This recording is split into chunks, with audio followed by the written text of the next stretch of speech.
Okay, let's start. तो हम यहां पर थे, this one types of colloids. हमने बेस्ड ऑन फिजिकल स्टेट देखा था, based on interaction, based on particle, ये सब देखा था, राइट। मल्टीमोलिकुलर क्या होते हैं, मैक्रोमोलिकुलर क्या होते हैं, वो भी देखा था। एसोसिएटेड यानी मिसल, सब इनको देखना है। मल्टीमोलिकुलर मतलब पार्टिकल की साइज छोटी होती है लेकिन वो एक साथ आने से बड़े बन जाते हैं। अब हमको देखना है मैक्रोमोलिकुलर, मतलब वो भी देखा है हमने। यहाँ पे पार्टिकल की साइज भी बहुत बड़ी होती है और उस वजह से इनको एसोसिएट होने की जरूरत नहीं, वो ऑलरेडी कोलाइड के रेंज में होते हैं। जैसे कि प्रोटीन के मॉलिक्यूल है, डीएनए वगैरह वगैरह। अब हमको एसोसिएटेड मॉलिक्यूल्स यानी मिसेल्स के बारे में देखना है बेटा। तो चलिए चलते हैं उसकी तरफ। क्या है ये? तो सबसे पहले हमको देखना है मैकेनिज्म ऑफ मिसेल फॉर्मेशन। बहुत आसान है, कोई टेंशन लेने की बात नहीं है, बहुत आसान है। पूरा चैप्टर थ्योरेटिकल है, यहाँ पे भी बता सकता हूँ, कहाँ पे भी। चलिए थोड़ा बोर्ड पे लेते हैं तो आपको ऐसा लगे तो सही कि भैया कुछ पढ़ रहे हैं हम, ठीक है। वैसे तो जरूरत नहीं है लेकिन फिर भी लेते हैं। चलिए अब हमको देखना है मैकेनिज्म ऑफ मिसेल फॉर्मेशन। सबसे पहले आपको ये बात याद रखनी है कि मिसेल फॉर्म्स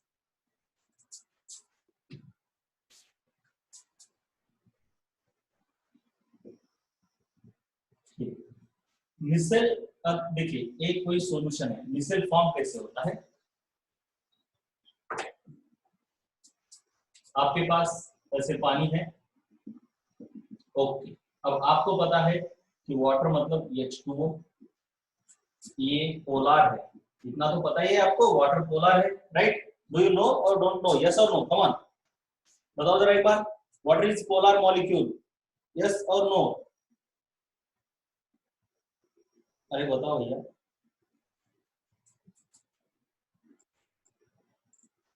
राइट, चलिए सही बात है, water is a polar molecule, ये बात तो हो गई। अब हमको सोप के बारे में देखना है, साबुन। सोप का मॉलिक्यूल कैसे होता है? सोप का मॉलिक्यूल कार्बन की बहुत बड़ी चेन से बनता है और उसके फाइनल एंड पर एक कोई तो भी ऐसा फंक्शनल ग्रुप रहता है। तो इसको हम ऐसा ना दिखाते हुए बॉन्ड लाइन नोटेशन में इस तरीके से दिखाते हैं। बहुत बड़ा है ये मॉलिक्यूल और इसके एंड में ये ऐसे एक फंक्शनल ग्रुप है। तो यहाँ पे कार्बन और हाइड्रोजन है सिर्फ, यहाँ पे जितने भी बॉन्ड है इस पार्ट में सभी के सभी कार्बन हाइड्रोजन के बॉन्ड है। इन दोनों के बीच इलेक्ट्रोनेगेटिविटी डिफरेंस उतना नहीं है, तो इसमें पोलैरिटी भी कम है, पोलैरिटी बहुत कम है। तो ये जो पूरा पार्ट है ये है नॉन पोलर। और ये जो फंक्शनल ग्रुप है इसमें कार्बन और ऑक्सीजन है जिनके बीच पोलैरिटी का, इलेक्ट्रोनेगेटिविटी का डिफरेंस बहुत ज्यादा है, इसलिए ये पार्ट हो जाता है पोलर। अब मुझे बताओ, हमने देखा है कि लाइट डिसॉल्व्स लाइट, तो पोलर में पोलर डिसॉल्व होते हैं और नॉन पोलर में नॉन पोलर कंपाउंड्स डिसॉल्व होते हैं। अब वाटर तो पोलर है लेकिन ये पोलर भी है नॉन पोलर भी है। अब होता ये है किसी भी ऑर्गेनिक मॉलिक्यूल में फंक्शनल ग्रुप जो होता है ये पोलर होता है और कार्बन की चेन नॉन पोलर होती है। तो मेरी बात एक ध्यान से सुनो, हमने देखा है होमोलोगस सीरीज में कि ऐसे होता है, कार्बन का ये फंक्शनल ग्रुप है इधर और कार्बन की चेन ऐसे बढ़ते जाती है।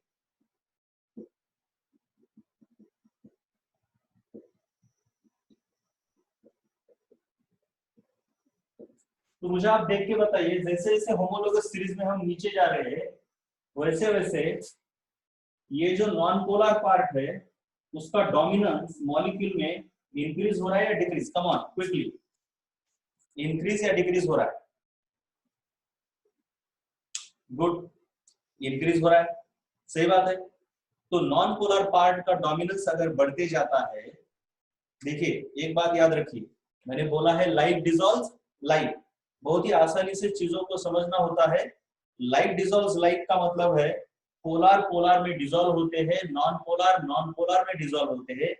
लेकिन ये जो ऑर्गेनिक मॉलिक्यूल है जैसे कि सोप, उनमें पोलार भी पार्ट है और नॉन पोलार भी पार्ट है, पोलार भी पार्ट है और नॉन पोलार भी पार्ट है।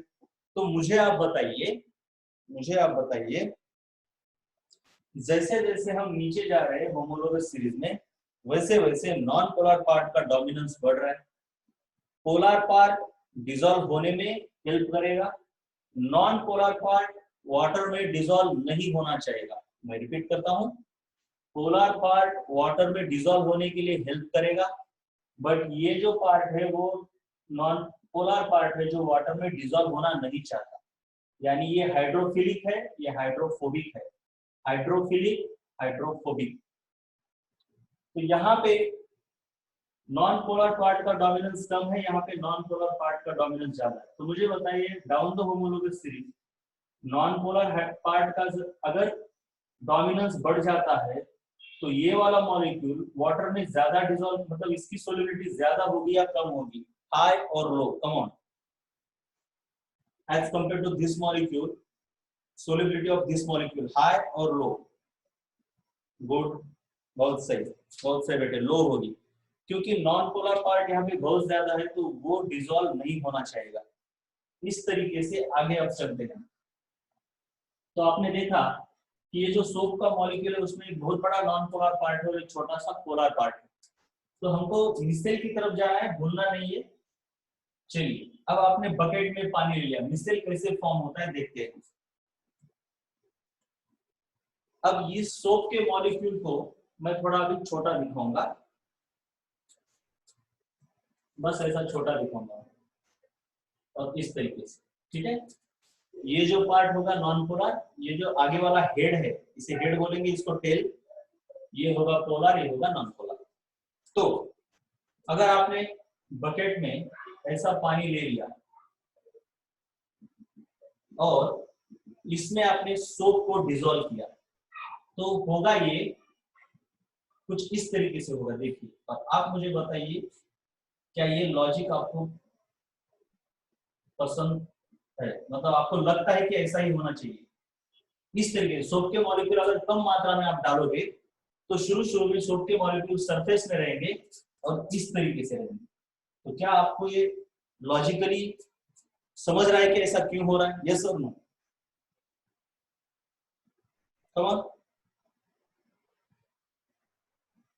समझ रहा है। अब मैं बताता हूं आपको कि ऐसा क्यों हो रहा है, आपको पता भी है। ये नॉन पोलर पार्ट है, ये पानी में डिसॉल्व होना चाहता है, नीचे जाना चाहता है, लेकिन ये पोलर, सॉरी ये पोलर है, राइट, और ये टेल है नॉन पोलर। ये चाहती है कि पानी में ना जाओ, इसलिए ये टेल पानी के बाहर रहने की कोशिश कर रही है और ये हेड पानी में घुसने की कोशिश कर रहा है। So this is just according to their property, their inherent property, right. ये तो है थोड़े से मॉलिक्यूल हमने डाल दिए, लेकिन और ज्यादा मॉलिक्यूल डालेंगे तो ये पूरा सरफेस भर जाएगा और ज्यादा मॉलिक्यूल इस सरफेस पर नहीं रह सकते। तो फोर्सफुली इन मॉलिक्यूल्स को बल्क में जाना पड़ेगा, मतलब बॉडी के अंदर जाना पड़ेगा इस पानी के। लेकिन पानी के अंदर जाने में प्रॉब्लम किसको है, हेड को या टेल को? कम ऑन बताओ जरा। पानी के अंदर जाने में किसको प्रॉब्लम है, हेड और टेल? बहुत ही सही, बहुत ही अच्छी तरीके से आप लोगों को ये सब कुछ समझ रहा है बेटे, ठीक है। तो टेल को प्रॉब्लम है, लेकिन हमने तो ऊपर से और कई सारे सोप के मॉलिक्यूल डाले, तो इन लोगों को एक एडजस्टमेंट करनी पड़ती है। आपको भूलना नहीं है, नॉन पोलर के साथ रहना चाहता है, पोलर के साथ रहना चाहता है। तो बहुत सारे मॉलिक्यूल डालने के बाद कुछ इस तरीके से ये लोग खुद को अरेंज कर लेते हैं। मुझे लगता है कि आपको ये भी समझ में आएगा। ये पानी है, ठीक है, उसको मैं उतना इंपॉर्टेंस नहीं दे रहा। ये सोप के मॉलिक्यूल अंदर चले जाते हैं, कुछ इस तरीके से फॉर्मेशन बनाते हैं।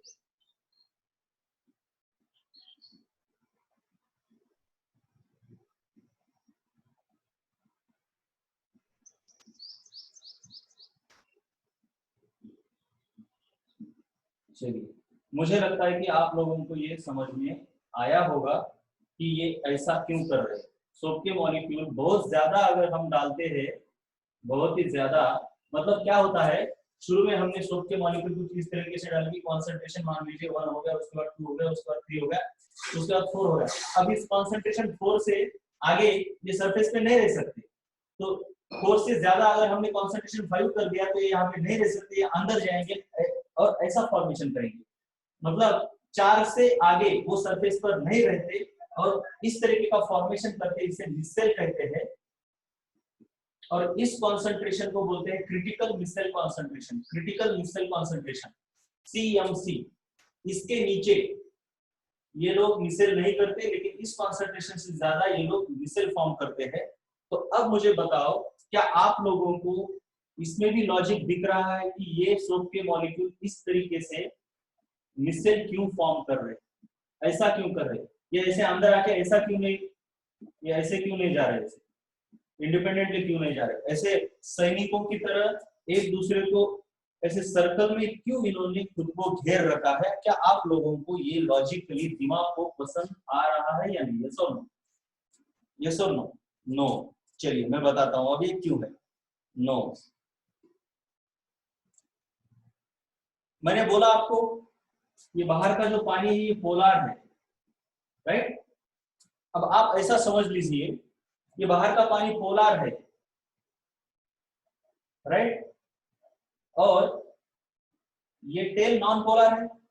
ऐसा मान लीजिए कि कहीं पर युद्ध हो रहा है, लड़ाई हो रही है, और उसमें औरतें हैं और बच्चे हैं, मतलब जो कि वीक होते हैं, और बाहर दुश्मन है। इनका दुश्मन कौन है? ये टेल है। तो ये और टेल, मतलब आप क्या करेंगे, लड़ाई में अगर जाएंगे तो ऐसे पूरी तरफ से, अगर ये लड़ाई का मैदान है, पूरी तरफ से ये दुश्मन के लोग हैं, सब तरफ से आपको घेर लिया है, तो सैनिक लोग क्या करेंगे? सैनिक मतलब जो स्ट्रांग है, जो फेस कर सकते हैं दुश्मनों को। मान लीजिए आपके पास कुछ सैनिक है ऐसे, और औरतें हैं, मान लीजिए औरतें और बच्चों को हमने ऐसा बोल दिया, तो सिंपल सी बात है, अगर औरतों और बच्चों को बचाना है ये दुश्मन से, तो सैनिक क्या करेंगे? इस तरीके से करेंगे। देखिए पूरी तरीके से ऐसे घेर लेंगे अपने अपने टीम को, औरतों के और बच्चों को। ये अंदर औरतें और बच्चे रहेंगे, राइट? जिससे कि ये औरतें और बच्चे इनको फेस ना करें, इनसे इंजोर ना हो। क्या ये बात समझ में आ गई?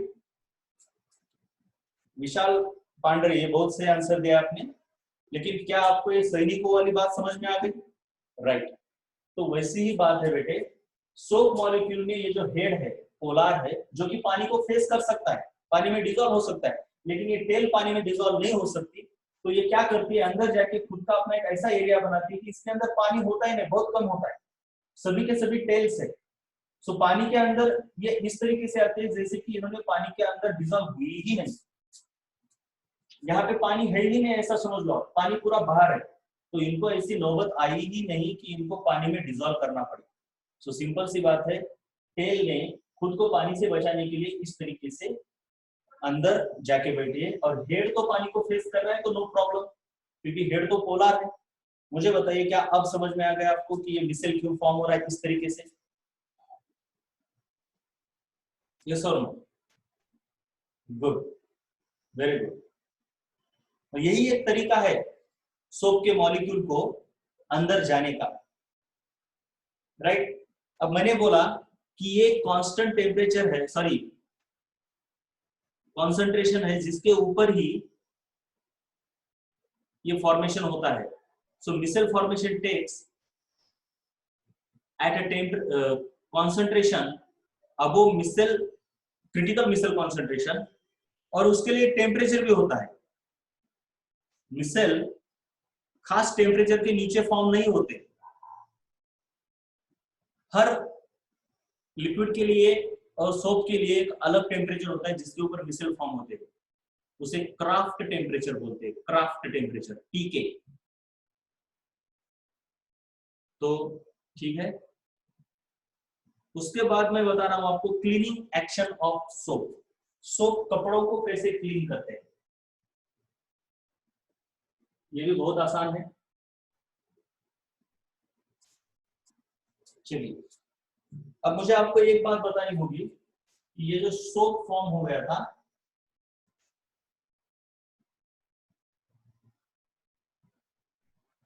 COO माइनस, इसका एक नाम है। एक्चुअली ये यहाँ पे पोटेशियम होता है प्लस, ये पोटेशियम पानी में जाने के बाद निकल जाता है, इसके बोलते हैं पोटेशियम अल्कैनोएट, पोटेशियम अल्कैनोएट। लेकिन ये जितने कार्बन का है, मान लीजिए देखिए कैसे होता है ये इस तरीके से कार्बोक्सिलिक एसिड से फॉर्म होते हैं। मैंने आईपैक नॉमेनक्लेचर आपको पढ़ाया है, ये इस तरीके से होता है, राइट। तो देखिए यहाँ पे मैं लिखूंगा ये कितने हो गए 1 2 3 4 5 6 1 2 3 4, अंदर एक आएगा 5 वाला आएगा 1 2 3 4 5। तो इनके नाम होते देखिए, अगर यहाँ पर अगर पोटेशियम होता तो नाम ऐसे होते, potassium ethanoate, potassium propanoate, potassium butanoate, potassium pentanoate, potassium hexanoate. ऐसे ही करके बहुत ज्यादा कार्बन बढ़ते हैं, तो सोप में ऐसे 17-18 कार्बन होते हैं, 70 to 18। तो अगर ऐसे इतने 17-18 कार्बन है तो उसका नाम है पोटेशियम और इसका नाम है stearate, potassium stearate. Usually stearic acid से बनता है, इसीलिए इसको पोटेशियम स्टीयरेट बोलते हैं। और इसका पोटेशियम निकल जाने के बाद, इसका नाम बचता है ओनली स्टीयरेट आयन। क्या बचता है इसका नाम? Stearate ion. ओके, तो स्टीयरेट आयन बचने के बाद अब हमको याद रखना है, जो ये पूरा आयन है इसको मैं स्टीयरेट आयन बोलूंगा।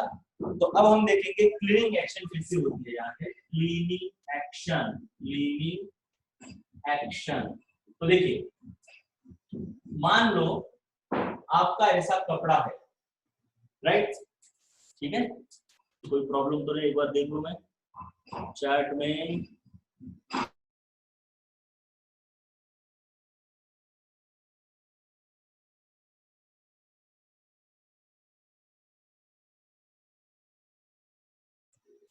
ओके, कोई प्रॉब्लम नहीं। तो हम क्लीनिंग एक्शन ऑफ सोप देख रहे हैं। मान लीजिए कि ये आपका कपड़ा है, ठीक से समझना, कपड़े के ऊपर गंदगी लगी है, इस गंदगी को यानी दाग को निकालना है आपको। ये जो दाग होता है, ये दाग यूजुअली हमारे कपड़े पे जो दाग निकलता है, दाग गिरता है, हम मतलब गंदा क्यों होता है? हमारे स्किन से जो ऑयल निकलता है, ऑयल, या फिर कोई सब्जी हम खा रहे हैं तो वो हमारे शर्ट के ऊपर कहीं पर गिर जाती है। तो जो भी पार्ट है वो ऑयल से ही बनता है। सो हमारी गंदगी जो होती है, जो चिपक कर बैठती है हमारे कपड़े को, उसका बेसिक कंस्टिट्यूएंट होता है ऑयल। और ऑयल मतलब हाइड्रोकार्बन्स होते हैं। हाइड्रोकार्बन मतलब सिर्फ कार्बन और हाइड्रोजन के कंपाउंड होते हैं। मुझे बताइए ये पोलर होंगे या नॉन पोलर होंगे? कम ऑन, चैट करके फटाफट, पोलर और non polar.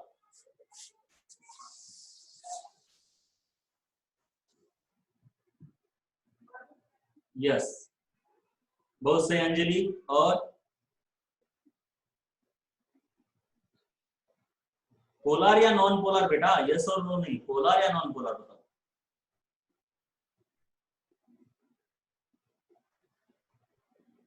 Yes, it will be non polar, सही। सो ये जो पार्ट है आपका ऑयल का पार्ट है non polar. So this oil is non polar. कपड़े के ऊपर जो दाग लगा है वो नॉन पोलर है, ये आपको भूलना नहीं है, बहुत इंपॉर्टेंट। अब कपड़े के ऊपर बेटा दाग नॉन पोलर है और हमने क्या कर दिया, इस कपड़े को बकेट के अंदर डाल दिया, ये इस तरीके से, राइट।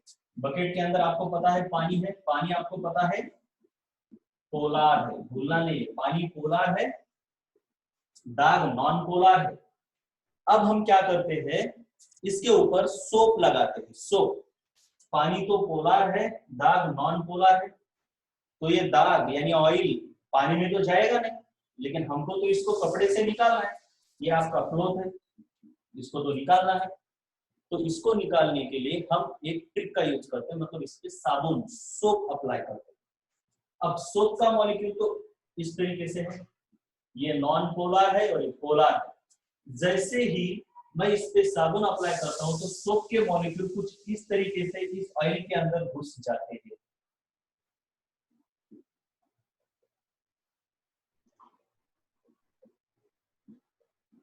मुझे बताओ, क्या आपको ये लॉजिकली सही लग रहा है कि सोप के मॉलिक्यूल, ये जो स्टीयरेट आयन है, मैंने बोला था ये स्टीयरेट आयन है, ये स्टीयरेट आयन ऑयल के अंदर इस तरीके से घुसेगा? यस और नो? लॉजिकली यस और नो बताओ। अगर नहीं है तो मैं बताऊंगा, समझा आपको किस प्रिंसिपल के बेसिस पर ये हो रहा है? हाँ चलो,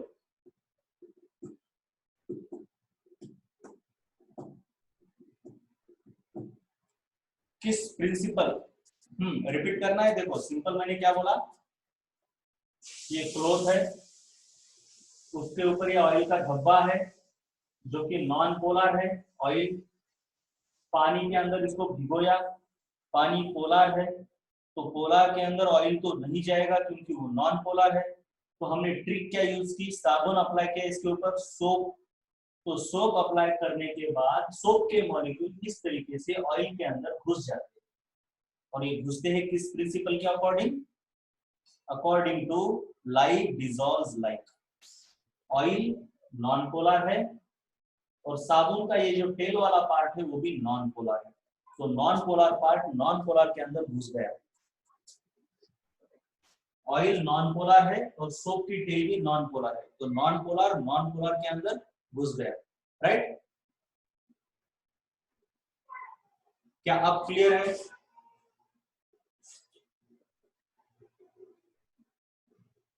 राइट। चलो, अब उसके बाद हम इस कपड़े को क्या करते हैं? ऐसे घुसेड़ते हैं। राइट?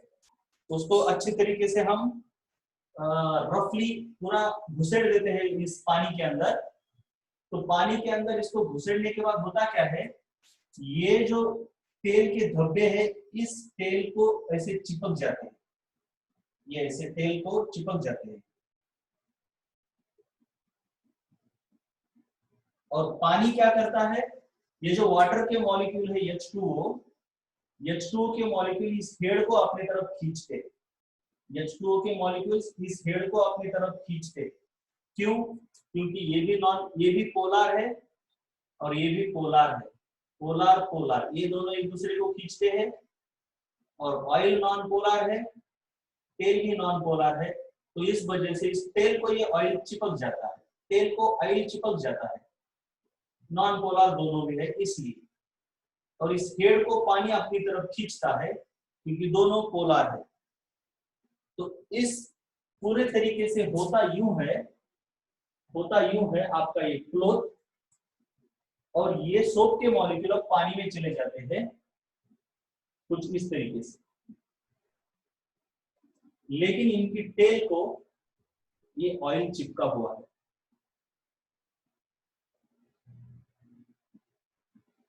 इस तरीके से। तो ऑयल जो कि पहले क्लॉथ के ऊपर था, अब इस सोप के मॉलिक्यूल ने निकाल लिया और आपका क्लॉथ साफ हो गया। क्या आप लोगों को ये लॉजिक पसंद आया, यानी समझ आया? यस और नो? Come on fast. किस तरीके से सोप ने क्लॉथ के ऊपर लगे हुए दाग के धब्बे को निकाल दिया। मैं एक बार फिर से आपको फास्ट बता देता हूं, फास्ट एकदम। मैंने बताया कि सोप कपड़े को साफ किस तरीके से करता है, उसका मैकेनिज्म देखिए। उसके पहले आपको याद होना चाहिए कि सोप का मॉलिक्यूल ऐसा है, ये है नॉन पोलर टेल और ये है पोलर हेड, ये तो भूलना ही नहीं है। और वाटर पोलर है, ऑयल नॉन पोलर है। कौन पोलर है, कौन नॉन पोलर है और कौन किसके अंदर मिक्स होता है, ये आपको पता होना चाहिए। सो इस बकेट के अंदर आपने क्लॉथ को डाला, क्लॉथ के ऊपर ये ऑयल का धब्बा है। ऑयल का धब्बा नॉन पोलर है, इसको भूलना नहीं है। ये बाजू में वाटर है वो पोलर है, इसको भी भूलना नहीं। और soap non polar as well as polar है, ये भी भूलना नहीं। तो ये ऑयल तो नॉन पोलर है, पानी तो पोलर है, तो एक दूसरे के अंदर नहीं मिक्स होंगे। तो हमने ट्रिक क्या की, इस पे सोप अप्लाई किया। तो सोप के मॉलिक्यूल्स इस तरीके से खुद को ऑयल में अरेंज करेंगे। ऐसा क्यों करेंगे? क्योंकि सोप का ये नॉन पोलर टेल ऑयल में चला गया, क्योंकि ऑयल भी नॉन पोलर है, सो नॉन पोलर में नॉन पोलर चला गया, और हेड जो कि पोलर है वो पानी में रह गया। पोलर सब्सटेंस पोलर में रह गया, नॉन पोलर में रह गया। इस छोटी सी चीज का टेंशन मत लो। अब इस कपड़े को निचोड़ने के बाद, घुसेड़ने के बाद होगा ये, उससे पहले ये होगा, ये ऑयल इसके ऊपर ऐसा डिपॉजिट हो जाएगा। क्यों? फिर से नॉन पोलर के ऊपर डिपॉजिट होता है, तो इधर वाटर के मॉलिक्यूल इस हेड को खुद की तरफ अट्रैक्ट करेंगे, और निचोड़ने के बाद तो ये इजीली पानी के अंदर चला जाएगा। पानी के अंदर चला जाने के बाद किस तरीके से चला जाता है, ये एक मॉलिक्यूल अगर आता है तो ये पानी के अंदर चला गया और इसने अपने खुद की टेल को ऑयल चिपका के लाया। तो ऐसे ही हजारों मॉलिक्यूल्स थोड़ा थोड़ा ऑयल यहाँ से निकालेंगे और कपड़े के ऊपर का पूरा ऑयल या फिर 90% ऑयल निकल जाएगा, और इस तरीके से आपका कपड़ा साफ हो जाएगा। This is the logic behind the cleaning action of the soap. तो हमने मिसेल के बारे में देखा। कोलाइड का तीसरा टाइप है। एक्चुअली कोलाइड के टाइप्स बेस्ड ऑन पार्टिकल 3 है। एक है मल्टी मॉलिक्यूलर, दूसरा है मैक्रोमोलिकुलर, तीसरा है मिसेल्स। मल्टी मैक्रो सिंपल है, आसान है, लेकिन मिसेल बहुत ज्यादा डिटेल में। मिसेल में हमने देखा कि पानी के अंदर साबुन डालने के बाद पहले तो वो सरफेस पे रहते हैं, लेकिन क्रिटिकल मिसेल कॉन्सेंट्रेशन से ज्यादा और क्राफ्ट टेम्परेचर से ज्यादा टेम्परेचर हो तो सोप के मॉलिक्यूल खुद को पानी के अंदर मिसेल के फॉर्म में ऐसे राउंडेड शेप में अरेंज करते हैं। उनका साइज बहुत बढ़ जाता है, लेकिन कोलाइड के रेंज में रहता है। तो micelle is a colloidal solution. अब इतना देख ही लिया है तो उसके बाद सोप के बारे में इतना देख ही लिया है तो उसके बाद हमने देखी कि सोप क्लीन कैसे करते। इस तरीके से हमने टाइप्स ऑफ कोलाइड्स पूरी तरीके से कवर कर दिए। नाउ आपको क्या करना है, इनको लिख लेना है।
एक मिनट थांबा,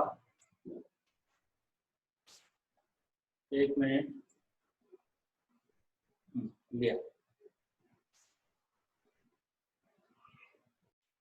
पुढे छोटासा भाग आहे, will continue with that. Simple आहे, लय डोक्यात ताप घ्यायची गरज नाही याच्यात। So preparation of collides.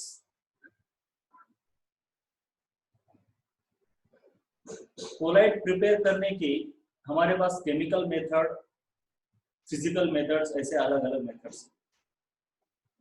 तो यहाँ पे बस रट्टा मारना है, समझने की कोई बात उतनी नहीं है। देखिए, पहली है केमिकल मेथड।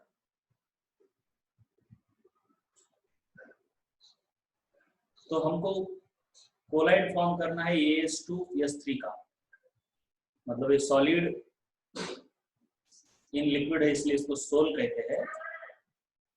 तो सिंपल कैसे फॉर्म करते हैं इसको, AS2O3, इसको H2S के साथ कंबाइन करो, डबल डिस्प्लेसमेंट होता है। डबल डिस्प्लेसमेंट यानी क्या हुआ, ऑक्सीजन गया वाटर के साथ और ये सल्फर ऑक्सीजन की जगह पर आ गया। बहुत ही आसान रिएक्शन है, डबल डिस्प्लेसमेंट, डबल डिकम्पोजिशन भी बोलते हैं कुछ लोग इसको, डबल डिस्प्लेसमेंट ये वाला। तो इस तरीके से ये सोल फॉर्म हो गया। बस इसको रट्टा मारना है, रिएक्शन लिख लेनी है कई बार, कुछ नहीं कर सकते। उसके बाद है सल्फर डाइऑक्साइड। हमको मतलब ये सोल बनाना है, मतलब सिर्फ सल्फर। कैसे होता है ये एक वेसल होता है, राइट। ये वेसल के अंदर पहले तो पानी डाल देंगे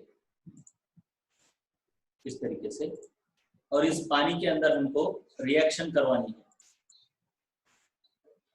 ये वाली रिएक्शन करवाते हैं, ये वाली, राइट। तो ये वाली रिएक्शन से ये फॉर्म होता है, इस तरीके से फॉर्म होगा सल्फर के एटम। लेकिन ये बहुत छोटे छोटे हैं, तो बाद में ये एक साथ आ जाते हैं। जैसे सल्फर के एटम फॉर्म हुए ना, जैसे एक साथ आते हैं और मेनी मॉलिक्यूल्स यानी मेनी एटम से बनकर ये बन जाता है। तो इसे मल्टी मॉलिक्यूलर कोलाइड्स भी हम कहते थे, राइट। इंपॉर्टेंट ये है कि हमने इसके अंदर सल्फर फॉर्म किया, कौन सी रिएक्शन से, इस रिएक्शन से। अब आपको रेडॉक्स रिएक्शन हुआ नहीं है, इसलिए आपको कुछ लोगों को समझ में नहीं आएगा। लेकिन इसमें क्या हुआ है, ये सल्फर में ऑक्सीडेशन स्टेट सल्फर की 4 है और H2S में -2 है। तो ये छोड़ दो ऑक्सीडेशन, इसको क्यों बोला ये आपको नहीं समझेगा। वैसे तो इसको रेडॉक्स रिएक्शन बोलना चाहिए, रेडॉक्स, ऑक्सीडेशन नहीं रेडॉक्स बोलना चाहिए। वो क्यों, वो आपको रेडॉक्स रिएक्शन के बाद पता चलेगा, टेंशन मत लो। उसके बाद हमने एल्यूमिनियम गोल्ड का सोल तैयार किया, गोल्ड फॉर्म किया।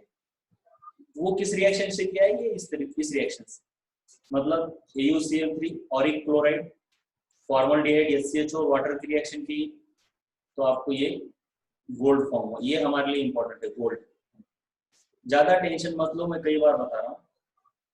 ये रिडक्शन है, इसका रिडक्शन है, AuCl3 दिख रहा है ना, AuCl3 इसका रिडक्शन है। बस रिएक्शन को अभी यहाँ पे रटना है, ये रटने का ही भाग है। उसके बाद है FeCl3, उसकी H2O के साथ रिएक्शन अगर करोगे तो फेरिक हाइड्रोक्साइड ये फॉर्म होता है, और ये कोलाइड के डिस्पर्स्ड डीपी की तरह काम करता है। बस हो गया, राइट। ये वाला आगे वाला पार्ट इंपॉर्टेंट नहीं है हमारे लिए, ये है सोल, ठीक है। इस तरीके से केमिकल रिएक्शन से अलग अलग सोल फॉर्म करते हैं। सो प्रिपरेशन ऑफ कोलाइड्स, इसमें जो केमिकल मेथड्स मतलब केमिकल रिएक्शन दी है उनको आपको लिखना है। अब तो टाइम नहीं है, हम इनको कल लिखेंगे, राइट। Okay, bye bye.